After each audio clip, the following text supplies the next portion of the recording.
인생을 살다 보니까 요즘처럼 국제적으로 또 국내적으로 많은 사건이 연일 정신없이 터지는 적은 없었던 것 같습니다. 그래서 오늘 저와 여러분의 안녕은 그 어느 때보다 중요한 줄로 믿습니다. 자, 오늘이 광복 69주년 주일입니다. 1945년 8월 15일 대한독립 만세가 전국 방방곡곡에 퍼졌습니다. 아마 그 음성이 여러분의 귓전에 들린 줄로 믿습니다. 그런데 독립이 그냥 이루어졌습니까? 아니잖아요. 을사보호조약이 1905년 11월 17일 날 거의 강제적으로 이루어졌습니다. 그래서 한일 합병이 이루어져 가지고 일본이 아주 차분하게 우리나라 강점을 준비를 했어요.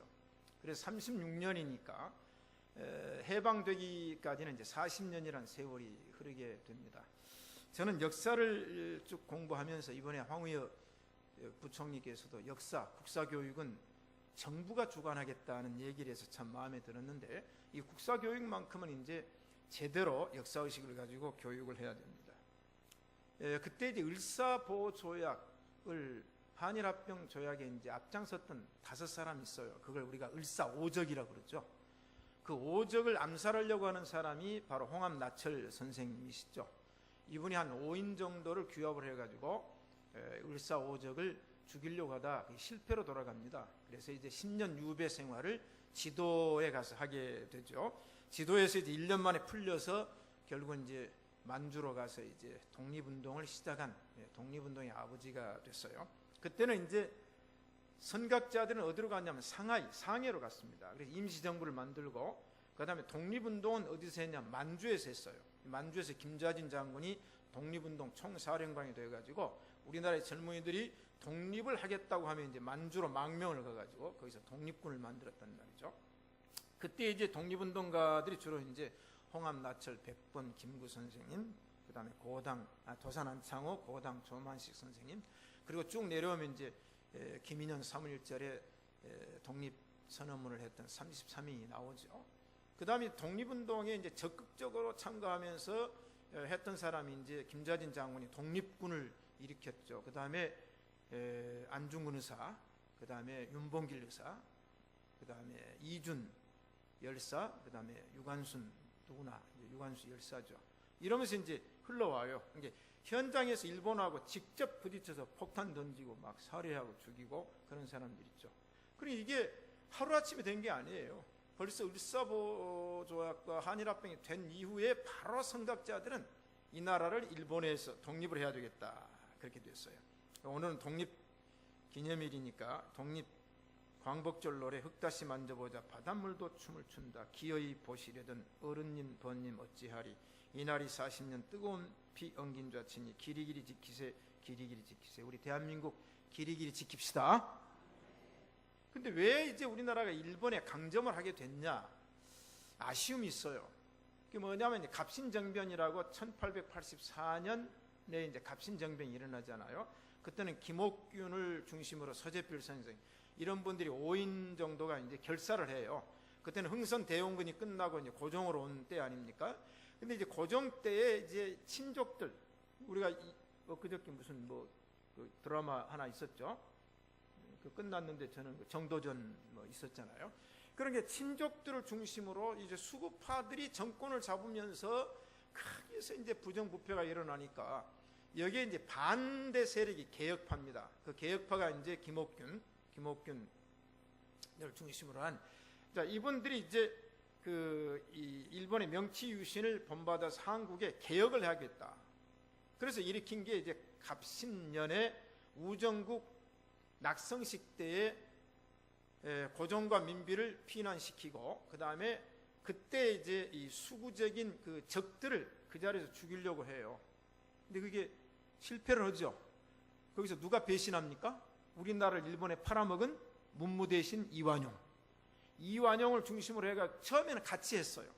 그 이 사람들이 그러면 자기들 안 될 것 같으니까 이제 반대해가지고 정보를 줘가지고는 결국은 이제 그때 청나라 시대니까 김옥균이가 이제 실패를 하게 돼요. 그럼 김옥균 씨는 어떻게 됩니까? 고종의 재가를 가지고 미국과 유럽을 돌아보고 돌아와서 한국의 발전을 위해서 진언을 하게 돼요. 그럼 여러분 생각해 보세요. 만약에 그때 김옥균 씨와 이분들이 개혁을 해야 된다. 그래서 고종에게 진언된 걸 받아들여서 그때는 철도를 놓고 도로를 뚫고 그 다음에 우리나라의 산업을 이루었으면 일본이 1905년에 한일합병 못합니다. 못해요. 왜냐하면 그때 우리가 어두웠어요. 우물 안에 개구리였어요. 왜냐하면 흥선대원군이 쇄국정책 썼잖아요. 자, 이게 이제 우리 역사의 지난 역사입니다. 그래서 우리 신시가지 예배당의 성도들은 우물 안에 개구리가 되지 맙시다. 여러분 시야를 뜨세요. 눈을 뜨세요. 마음을 열어. 우물 안에 개구리가 되면은 당해요. 그래서 이제 조지 바나도 교회는 우물 안에 개구리가 되지 말라 그 얘기를 해요. 우물 안에 개구리가 되지 말라. 그래서 오늘은 그런 면에서 이제 우리가 광복 기념일인데 요새 또 이제 산케이 신문이 4월 16일 날 박근혜 대통령 7시간에 대한 기사를 내가지고 기절초풍하려고. 그게 만약 사실이라면 국가의 수치고 그게 만약 아니라면 일본을 이번에 혼꾸녕을 내야 됩니다. 어쨌든 대통령은 알바이가 성립이 돼야 돼요. 옛날에는 여러분 조선실록 보세요. 왕의 일거수일투족이 전부 다 기록이 됩니다. 변소에 가서 왕이 변비 걸린 것까지 다 기록을 해야 돼요. 따라다니면서. 자, 그건 어떻든 둘째치고 우리 일본 가만두면 안 돼요.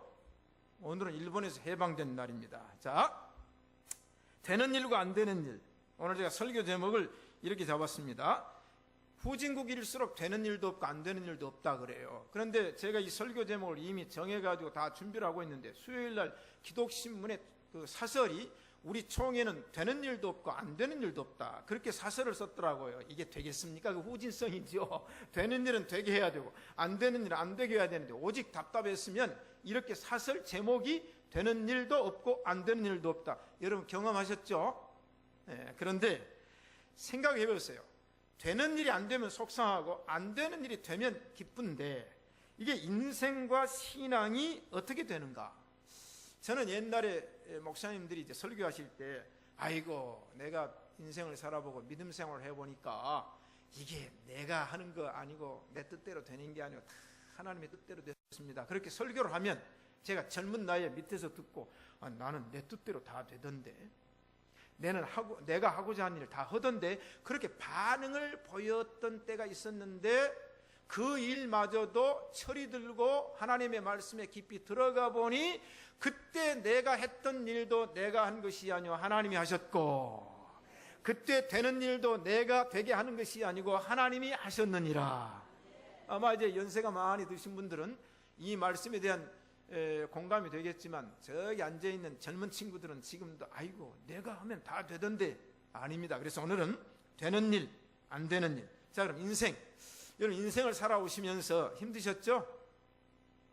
대답 안 하신 거 보니까 다 아주 호강들 하셨는 모양이네요. 인생이 뭔가? 저는 이제 고등학교 다닐 때 책을 구입을 했는데 톨스토이 인생 독본, 요새 말로 인생이란 무엇인가, 그걸 그때 읽어버렸어요. 다. 지금도 그 책을 제가 서고에 옛날 책은 없어져서 새로 사가지고 꽂아놓고 있어요. 솔로몬 탈무드 한 권하고 톨스토이 인생 독본 두 가지를 제가 딱 꽂아놓고 늙어 보는데 거기에 이 얘기가 나오잖아요. 어떤 나그네가 길을 가는데 길을 가다가 이 사자가 나타났어요. 혼비백산이 돼가지고 사자한테 붙잡히면 죽으니까 도망가는데 피할 데가 없잖아요. 가다 보니까 마침 우물이 하나가 나와. 그래서 우물 속으로 팍 뛰어들었어요. 왜? 살아야 되니까. 뛰어드는데 깊은 우물인데 이 나그네가 쫙 내려가는데 죽게 생겼어요. 보니까 나무 줄기가 하나 쫙 내려서 그걸 탁 붙잡았어요. 붙잡고 있는데 사자가 우물 위에서 이러는 거. 너 나오기만 하면 잡아먹는다 하고 있어요. 그런데 줄기를 딱 붙잡고 있다가 제정신이 들어가지고 밑에를 내려다 보니까 물이 없는 마른 우물인데 그 밑에 독사가 몇 마리가 입을 쫙 벌리고 떨어지면 잡아먹으려고 혀를 날름거리고 있는 거예요. 그러니 올라가면 사자한테 잡혀먹게 생겼고 내려가면 독사한테 잡혀먹게 생겼으니까 이제 뭘 붙잡아야 돼요? 그 나무 줄기가 생명줄이에요.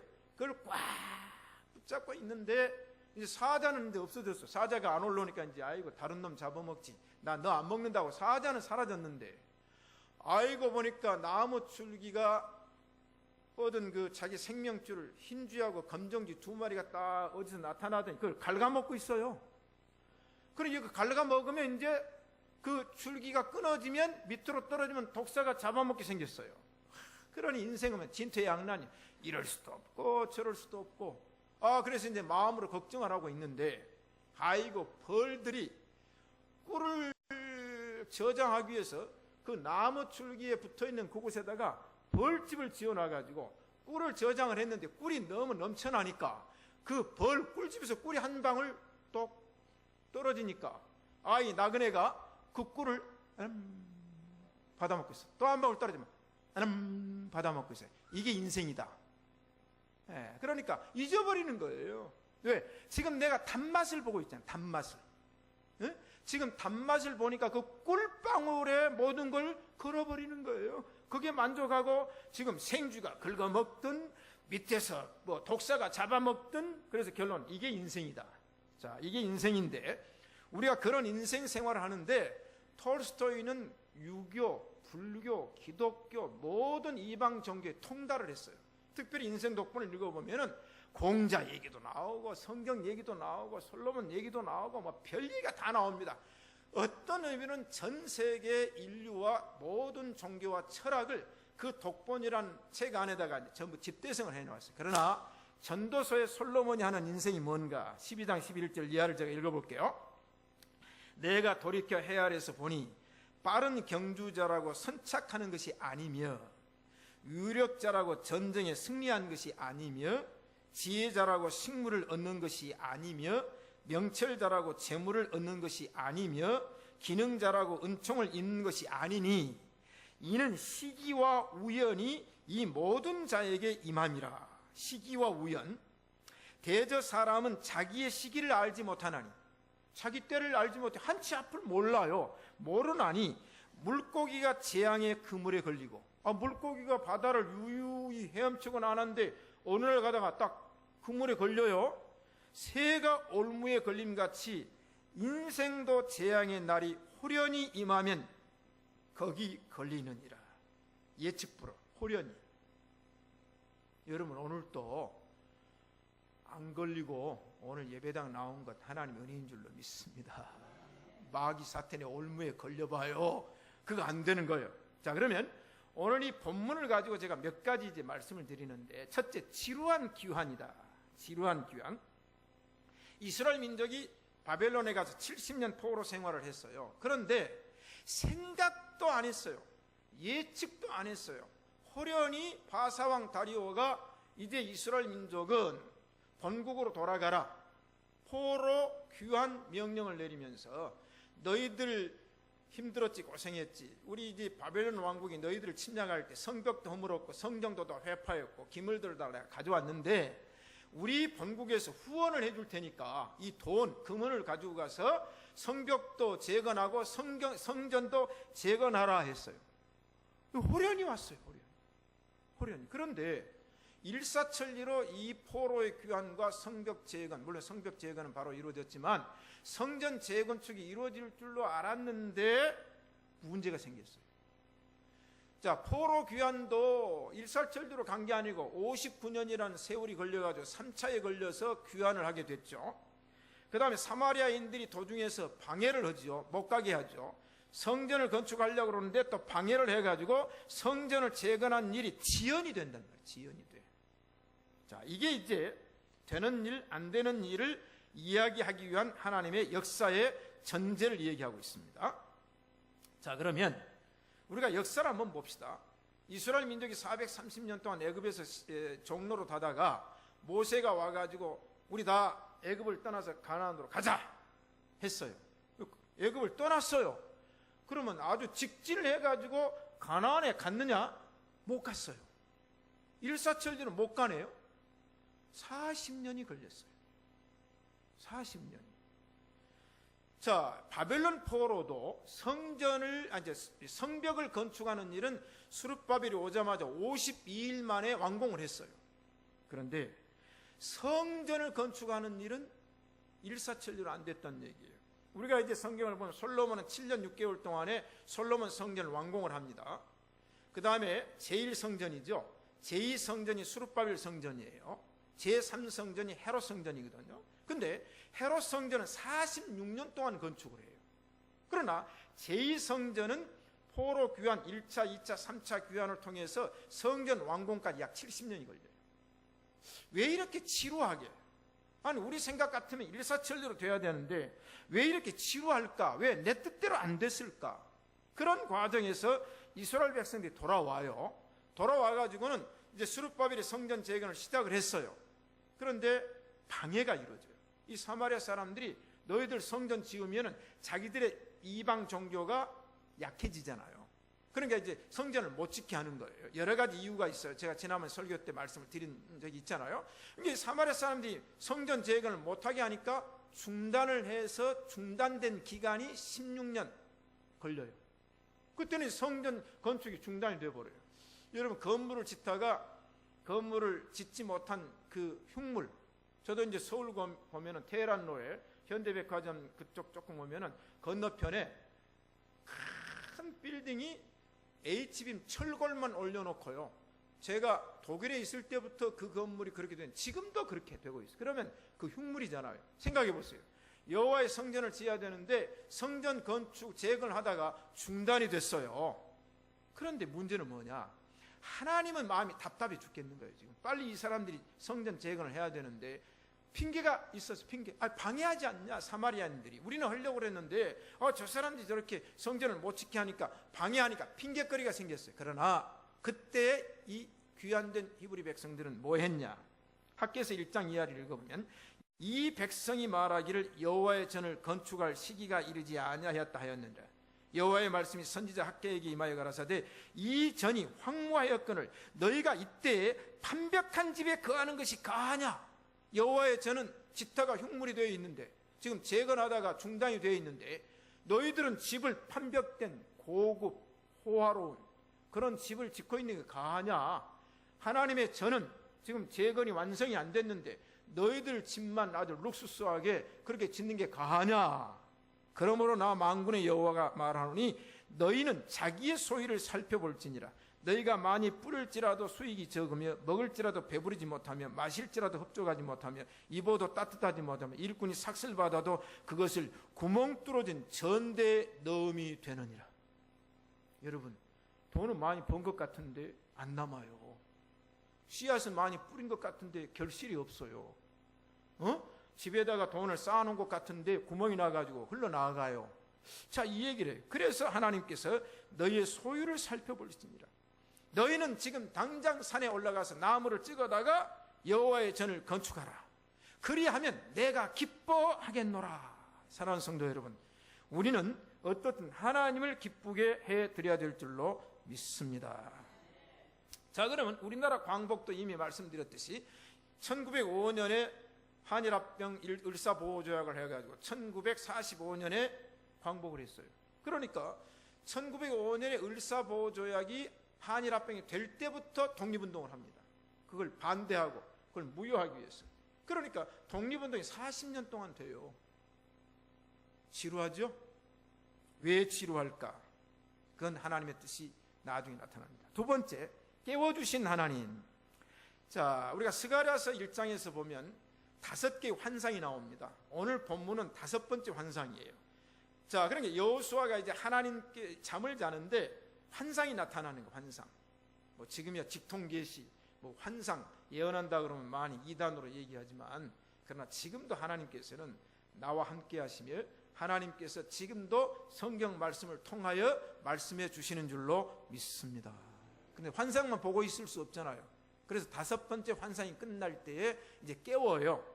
깨웠는데 그가 본 환상의 내용이 뭐냐 하면, 자, 대제사장 여호수아가 여호와 앞에 섰는데 한편에는 천사가 섰고 한편에는 사자가 섰어요. 여러분, 우리가 하나님의 사람이지만요, 지금 여호와의 천사도 서 있고 마귀 사탄도 서 있어요. 욥이 그러잖아요. 욥을 시험하기 전에 하나님 앞에 여호와의 사자도 섰고 사탄도 섰어요. 나를 흥정하기 위해서. 나를 흥정하기 위해서. 여러분, 그러면 천사의 말을 들어야 되겠습니까? 사탄의 말을 들어야 되겠습니까? 사탄 말 들을 사람 있어요? 이게 신앙생활 하면서 이런 일이 많아요. 한 귀로는 하나님 음성이 들려오고 한 귀로는 마귀 사탄의 음성이 들려오는데, 하나님의 음성도 하나님의 음성 같고 사탄 마귀의 소리도 하나님의 음성 같아요. 그런데 정체는 뭐요? 분명히 한쪽은 하나님의 사자고 한쪽은 사탄이요. 자, 우리 분별합시다. 자, 그런데 여기에서 하나님이 해결해 주시는 것이 있어요. 그때 이 여호수아가 환상을 보니까 이 옷이 더러워요. 더러워. 그러니까 하나님께서 그 더러운 옷을 입고 있는 여호수아의 옷을 벗겨주시고 아름다운 새 옷을 입혀주십니다. 이게 오늘날로 말하면 우리의 죄를 도말하셔서 예수님이 십자가에 죽으심으로 피의 보혈의 하얀 세마포 옷을 입혀주심으로 저와 여러분이 믿음으로 의롭게 되었고 구원받은 줄로 믿습니다. 그래서 이제 이사야 6장을 읽어보면 이사야 그러잖아요. 화로다 나여 망하게 되었도다. 나는 입술이 부정한 자요. 그래요. 사실 오늘 또 박장님 기도하셨지만 우리 입술이 얼마나 죄를 많이 짓습니까? 그렇죠? 이 입술이 부정한 자예요. 그런데 하나님께 이사야를 써야 돼요. 사명자로 선지자로 써야 돼요. 그런데 이 이사야가 옷이 더러워서 되겠습니까? 여호수아를 하나님께서 지도자로 삼아야 되는데 더러운 옷을 입으면 됩니까? 아닙니다. 아담에게 양을 잡아 피를 흘려 가죽옷을 입혀주셨던 우리 하나님께서 여호수아에게도 스룹바벨에게도 스가랴에게도 이제는 거룩한 옷을, 아름다운 옷을 입혀주셨던 것처럼 이사야가 그 시대의 사명자로 하나님의 뜻을 이루어야 되는데 부정한 입술 가지고는 아니 되니 화저로 핀 숯불에 달구었어요. 그러니 얼마나 이 불이 달궈 가지고 빨갛습니까? 그때 이 화저로 이사야 입술을 지져버립니다. 이사야 입술을 지져버려, 이 부정한 입술을 지져버립니다. 그러고 난 다음에 뭐라고 말하냐? 오라, 이제 나는 정하게 되었도다. 할렐루야. 하나님께서 우리 악을 죄하고 우리를 정결하게 만들어 주셔야 될 줄로 믿습니다. 이제 세 번째, 다섯 번째 환상의 내용이 뭐냐? 자, 여호와의 사자가 말합니다. 너는 무엇을 보느냐? 그랬더니 내가 보니 숭금등대가 있는데 그 꼭대기에 주발 같은 것이 있습니다. 숭금등대는 뭐예요? 지금 스가랴서 예언은 특징이 있어요. 구약시대의 예언으로서 구약시대에 성취될 사건을 말씀하고 있으며 구약의 예언이면서 신약시대에 성취될 이야기를 하고 있거든요. 그러니까 숭금등대는 뭐겠어요? 하나님께서 예수님을 통해서 이루실 교회이며 그 숭금은 뭐겠어요? 아주 순수하고 불변한 겁니다. 여러분, 교회는 순수해야 됩니다. 사람은 순결하고 순수하고 좀 정직하고 좀 진실해야 돼요. 그 다음에 불변해야 돼요. 불변해야 돼요. 자, 그게 이제 하나님의 교회를 의미합니다. 일곱 등잔은 뭔가? 하나님께서 세우실 교회와 성도들이 이 등잔이라 그랬어요. 그럼 등잔만 있으면 됩니까? 거기에 뭐야? 기름이 있어야 돼요. 그래서 관이 있어요. 관이 있어요. 자, 그럼 등잔과 관만 있으면 됩니까? 아니요. 두 감람나무가 있어요. 두 감람나무는 뭡니까? 기름을 공급하는 건데 양쪽에 서가지고 그 줄기가 감람유를 등과 등잔에 공급해 주니까 거기에서 어떻게 이루어지겠어요? 불이 일어나요. 불이. 그래서 성전을 밝혀주는 겁니다. 하나님의 교회는 먼저 우리 안을 밝힙시다. 여러분, 만약 오늘 또 소금과 빗대라고 그랬는데 우리 안에서 밝혀져야 돼요. 여러분으로 인해서 다 밝혀지고 그 다음에 여러분이 세상에 나가면 세상이 밝아져야 될 줄로 믿습니다. 자, 이것들이 무엇입니까? 이것들이 무엇입니까? 이제 구약의 의미로는 이 두 감람나무가 여호수아 스룹바벨을 말하며 신약으로 의미하는 하나님께서 세우신 감람나무와 성령의 역사인 줄로 믿습니다. 네 번째 넘어갑니다. 그럼 되는 일과 안 되는 일, 되는 일과 안 되는 일, 예측 불허. 자, 오늘 또 제가 말씀드렸잖아요. 이스라엘 민족이 70년 동안 포로 생활을 하면서 그 누구도 기도는 했지만은 어느 날 갑자기 바사왕 다리오가 너희들은 이제 본국으로 돌아가라. 성벽을 재건하고 성전을 건축하라. 그리고 너희들이 성전 건축할 돈을 우리가 후원해 주리라. 그리고 성전 기물을 가져가라. 그렇게 할 줄을 꿈에도 생각을 못했어요. 예측 불허. 그럼 동서독의 통일 얘기를 한번 해봅시다. 전 동서독의 동독의 통일의 현장에 있었던 사람이에요. 1989년 11월 9일 날 동베를린과 서베를린이 있는데 그 가장 중심 거리에 브란덴부르크 문, 브란덴부르크 투어 문이라는 것이 있어요. 네 마리의 이제 승리하는 그 마차가 위에 있잖아요. 여러분 많이 보셨을 거예요. TV를 통해서. 그런데 그날 그게 동서독의 청년들이 하나가 되어버렸어요. 그럼 라입지시에서 이제 오려 촛불 기도회가 불이 붙어가지고 할레, 막데부르크 이제 이게 붙어서 옵니다. 왜냐하면 동독의 청년들이 일어나가지고 좀 기도하는 거예요. 그리고 매 월요일마다 이제 촛불 기도를 하니까 이게 붙어가지고 이제 이 베를린 쪽으로 오는 겁니다. 그런데 호네카라는 동독의 총리가 그 상황을 판단을 하고 명령을 내렸는데 그 밑에 있는 사람이 명령을 오해를 했어요. 그래가지고 동베를린과 서베를린의 모든 문을 개방하라, 더 단속하라 그랬는데 개방하라고 오해를 했다니 착각을 해가지고 방송을 해버렸어요. 그러니까 동베를린과 서베를린을 가려면 전부 검열을 받아야 되고 차까지 다 뒤져야 되거든요. 그런데 전부 무장을 해제했어요. 그러니까 동서독의 청년들이 소통이 되어버렸어요. 섞여버렸어요. 그래가지고 브란덴부르크 토에 위로 올라가가지고는 동서독의 청년들이 얼싸안고는 막 그냥 춤을 추고 난리가 나니까 총을 쏠 수가 없어요. 총을 쏘다 서독 청년도 맞을 것 같고, 그래서 발포 명령을 못 내리잖아요. 물론 라이프치히에서 시작됐던 촛불 기도에 처음에 발포 명령을 내리려고 하다가 못 내립니다. 여러분 갑자기 왔어요. 그래서 호네코도 놀래버렸어요. 그 다음에 헬무트 콜이라는 서독의 수상이 깜짝 놀랐어요. 여러분 예측 불허예요. 물론 빌리 브란트 3인당 총리가 동방정책을 해서 노벨 평화상을 받고 이게 과정은 있습니다. 그러나 그렇게 급작히 동서독의 통일이 예측할 수 없도록 이루어질 줄은 세계 열방의 지도자 누구도 몰랐어요. 누구도 몰랐어요. 이게 누가 이루셨습니까? 하나님이 이루신 겁니다. 그러므로 저는 남북 통일도 하나님께서 예측 불허할 때 이루어 주실 줄로 믿습니다.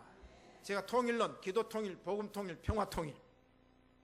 정치적으로 하면요 복잡해요. 누가 대통령 되냐, 누가 총리 되냐, 장관은 5대5로 한다. 복잡합니다.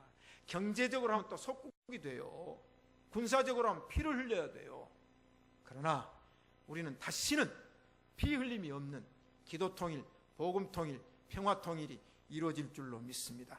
그때가 예측 불허, 호련히 갑자기, 그러기 위해서는 한국교회가 깨어 기도해야 될 줄로 믿습니다. 자, 그러면 되는 일과 안 되는 일의 이 주인공이 누구냐? 스룹바벨이에요. 이 스룹바벨은 다윗의 후손으로서 바벨론 포로에 잡혀가서 고레스 왕이 칙령을 내릴 때 제1차 기환의 지도자로 오면서 약 이스라엘 민족을 4만 명 내지 5만 명을 이끌고 와요. 그런 과정에서 하나님께서 환상 중에 이것이 무엇입니까? 라고 물었는데 동문서답으로 여호와께서 말씀하시되 이는 힘으로 되지 아니하고 능으로 되지 아니하느니라. 힘은 젊음, 능은 중년, 뭐 이런 얘기를 성경 해석자 하더라고요. 자, 힘은 지식과 지혜, 그 다음에 뭐 능은 군사적인 뭐 이렇게 얘기하는데, 어떻든 이 바벨론의 포로의 석방과 이 모든 일이 힘으로 되지 아니하고 능으로 되지 아니하느니라. 안 되는 일이 있어요. 여러분 인생을 살다 보면 안 되는 일이 있죠. 죽었다 깨어나도 안 돼요. 용을 써도 안 되는 일이 있어요. 그런데 되는 일은 어떻게 되느냐? 오늘 성경에 오직 나의 신으로 되느니라. 오늘 세 번역에는 오직 성령으로 되느니라. 아까 제가 말씀했잖아요. 젊었을 땐 내가 한 것 같았는데 돌이켜보니 그것도 하나님이 이루셨고, 젊었을 때는 내가 다 할 수 있다고 생각하는 것도 돌이켜보니 하나님이 하셨느니라. 사랑하는 성도 여러분, 이는 힘으로 되지 아니하고 능으로 되지 아니하나 오직 나의 성령으로 될 줄로 믿습니다. 그런데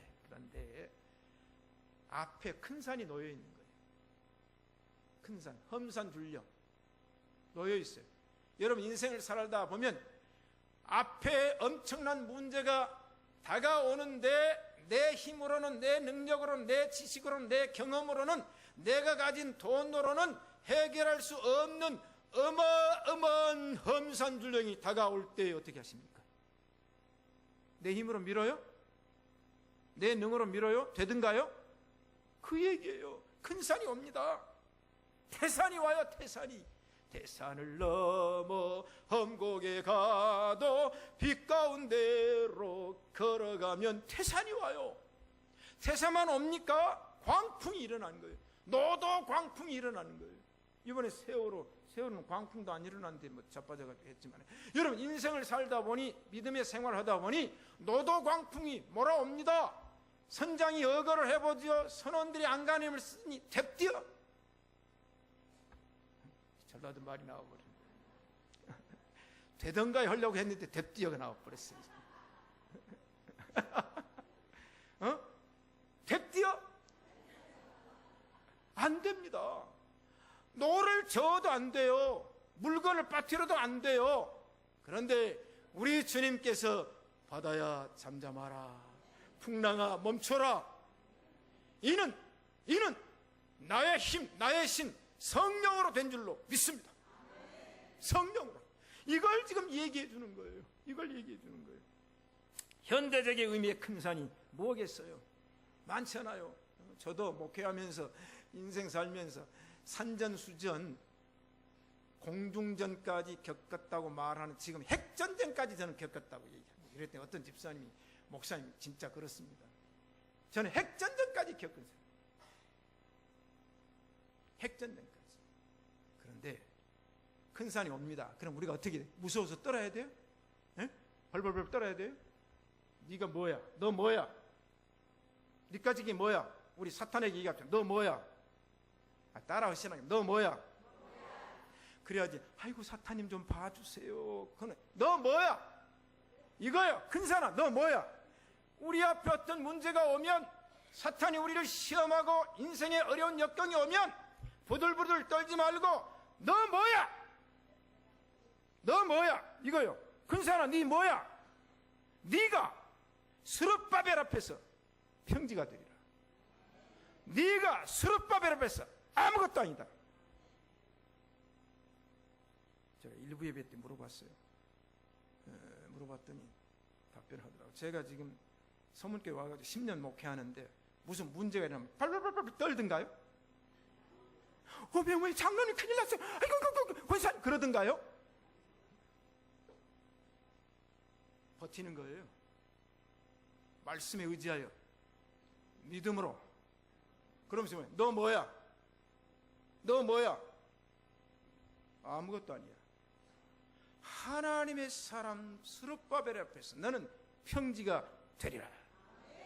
세례요한이 예수님의 길을 평탄케 하고 그 대로를, 첩경을 평지로 만든 것처럼 저와 여러분은 우리의 인생 길뿐만 아니라 교회가 나가는 길, 이 세상이 나아가는 길에 험산줄령이 올 때 우리는 세례요한의 사명자처럼 모든 험산줄령을 평탄케 하는 사명자가 되어야 될 줄로 믿습니다. 그럼 믿음의 기적들이 일어나죠. 자 보세요. 어떤 일이 일어나냐. 노아 홍수. 노아가 그 시대 사람들을 다 해결하려고 그랬으면 노아가 죽어요. 그런데 하나님이 홍수를 일으켜가지고 다 멸망시켜버립니다. 소돔과 고모라 성이 얼마나 죄악이 범람했습니까? 노아 때도 소돔과 고모라 때도 먹고 마시고 시집가고 장가고 차고 팔고 죄악이 관영했을 때 아브라함과 롯이 일어나가지고 소돔과 고모라 성의 사람들의 죄악을 해결하려고 막 날마다 전쟁을 했으면요, 아브라함과 롯이 죽어요. 그런데 하나님께서는 유황불을 내리신 줄로 믿습니다. 폼페이도 비수기아 산 화산이 터져가지고 그 죄악의 도성을 덮어버려요. 삼손 얘기를 해볼까요? 이스라엘 12사사 가운데 마지막 사사입니다. 삼손이 힘이 셀 때는 블레셋을 막 쳐요. 나중에 이제 드릴라에 꼬여가지고 머리가 깎여가지고 이제 감옥에 가서 연자 맷돌을 돌고 있어 얼마나 처참합니까? 그런데 이제는 다곤 신전에 사람들이 모여가지고 축제를 하는데 그때 삼손을 딱 내다가 제주를 부리게 하려고 기둥 사이에다 삼손을 딱 세워놨어요. 이제 손에 착고를 다 풀고 세워놨어요. 오늘은 이제 삼손이 제주를 구경하는 거예요. 그때 삼손이 기도합니다. 하나님, 마지막 기회를 주십시오. 마지막 기회를 주십시오. 그랬더니 그 사이에 삼손이 머리가 자라가지고 하나님이 삼손에게 새 힘을 불어넣어 주셨어요. 그래가지고 양쪽 기둥을 딱 잡고는 두 얼굴을까지 사나이처럼 쫙 밀어버렸더니 두 기둥이 넘어져가지고 다곤 신정이 회파가 되어가지고 삼손이 살았을 때 블레셋 사람을 죽인 수보다 더 많은 사람을 죽였느니라. 이게 힘으로 됩니까? 이게 능으로 됩니까? 오직 나의 신으로 되느니라. 그러므로 우리는 뭐냐? 겨자씨 믿음만 가지면 될 줄로 믿습니다. 너에게 만일 겨자씨 하나만큼만한 믿음이 있으면 이 산을 명하여 저기로 옮기라 하여도 옮기울 것이요 뽕나무 뿌리가 뽑혀서 바다에 심기라 하여도 심기울 것이니라. 마태복음 17장, 누가복음 17장의 얘기입니다. 그러므로 우리의 믿음은 한 백부장의 믿음처럼 다만 말씀으로만 하옵소서. 그리하면 내 하인이 낫겠나이다. 우리 신시가 예배당의 성도들은 이스라엘 중에 아무에게도 이만한 믿음을 만나보지 못하였노라. 한국교회 성도들 중에 아무에게도 신시가지 성도들 믿음만큼만 믿음을 만나보지 못하였노라. 옆 사람 인사합시다. 나는 당신 믿음을 예전에 본 적이 없어.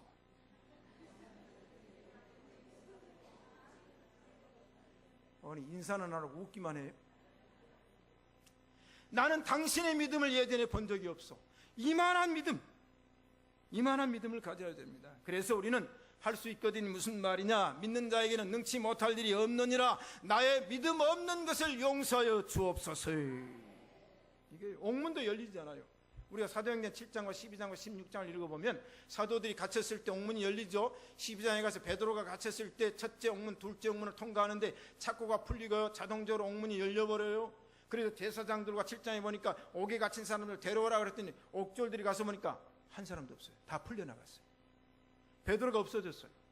사도행전 16장을 읽어보니까 빌립보 감옥에 바울과 신라가 밤중쯤 때 호련히 찬송하고 기도하더니 옥토가 움직이고 착고가 풀리고 옥문이 열렸어요. 이게 힘으로 됩니까?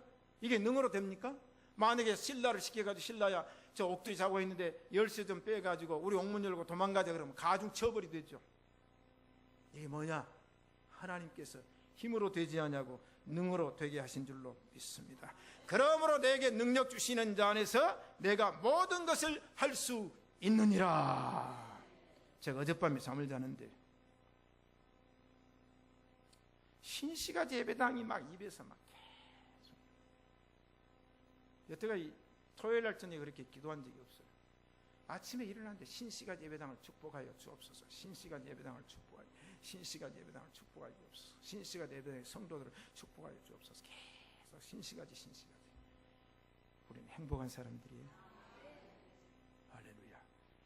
자, 다섯 번째, 오직 은총으로 되느니라.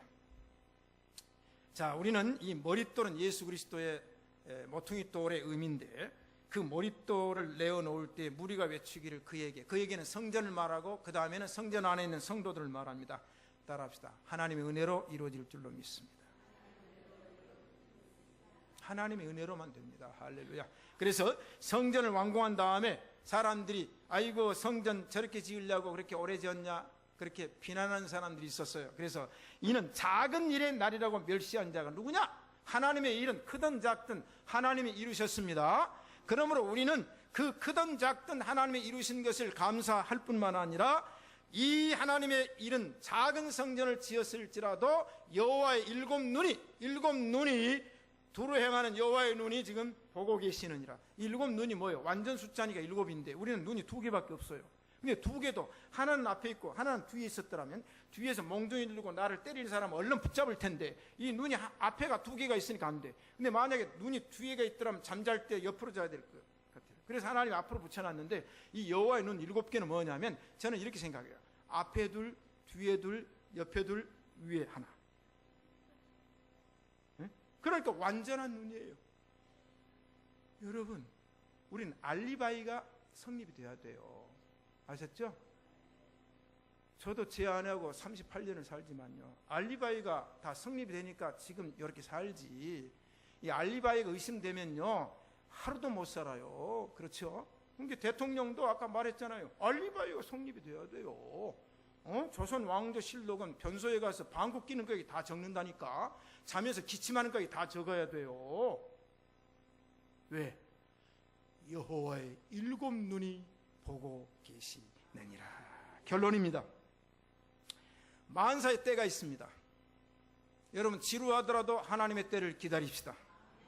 하나님의 때가 되어야 됩니다. 내 때, 내 뜻대로 되면 된 다음에도 그것이 불확실할 수 있고 불안전할 수 있지만 하나님의 때를 기다리면 하나님께서 영광을 받으실 줄로 믿습니다.